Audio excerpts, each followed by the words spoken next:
Bonjour à tous, nous poursuivons avec la dernière Mishnah du premier Pérec, la Mishnah Yud. La Mishnah nous dit Mi Shenigmar Dino.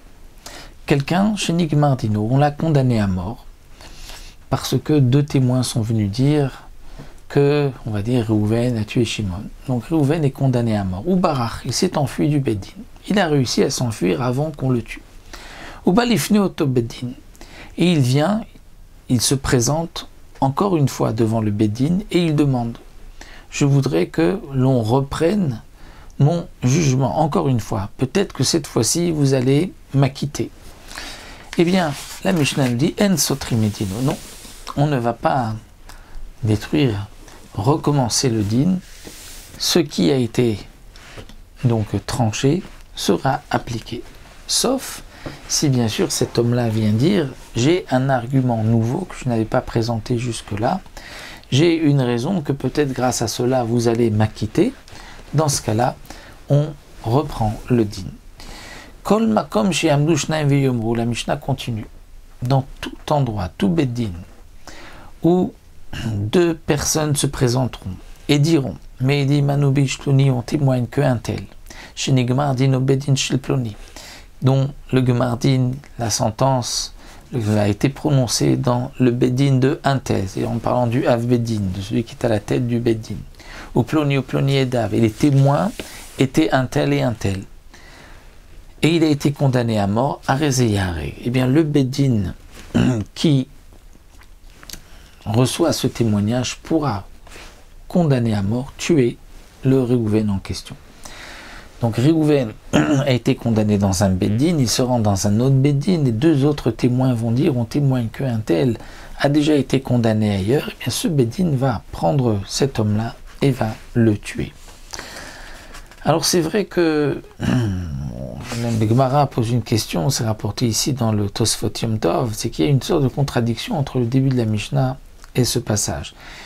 Du début de la Mishnah, on voit que s'il se présente devant le même Beddin, on ne reprend pas son témoignage. Ça voudrait dire que s'il va dans un autre Beddin, on recommence le din. Et dans cette suite-là de la Mishnah, on voit que même si on va dans un autre Beddin et qu'on vient dire qu'il a été condamné à mort, on le tue, on ne reprend pas le Beddin. Alors Abaye répond dans la Gemara que ça dépend, c'est Beret Israël Bechutz Laaretz. C'est-à-dire que si le premier Beddin était en Chutz Laaretz et que lui s'est enfui, vient en Eretz Israël, et bien là on reprend son témoignage. Pourquoi? Parce que peut-être son din, son jugement, parce que peut-être le srout de Eretz Israël fera qu'il sera acquitté. Peut-être qu'on trouvera par le mérite d'Eretz Israël le moyen de l'acquitter. Mais ça c'est s'il se présente devant un autre Beddin. Dans le cas où il va dans le même Beddin, ce Beddin la première fois avait jugé en Chutz Laaretz, maintenant se trouve en Eretz Israël, eux ne reprennent pas le din puisque eux-mêmes l'ont condamné, ils ne vont pas arriver à l'acquitter.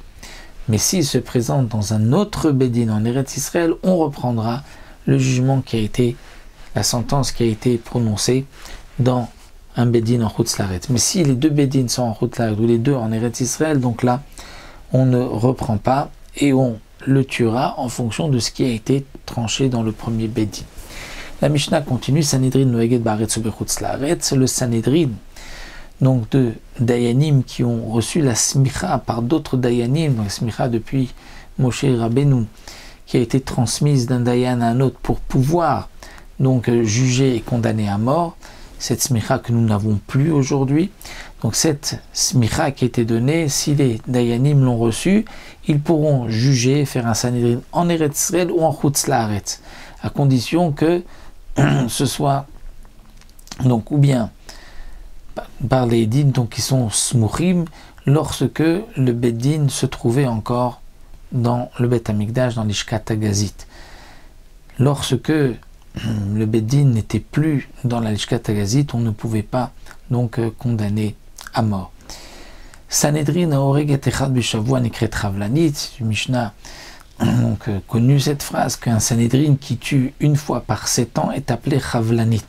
C'est-à-dire que on considère que ces juges ont un peu vite jugé pour avoir condamné la personne à mort.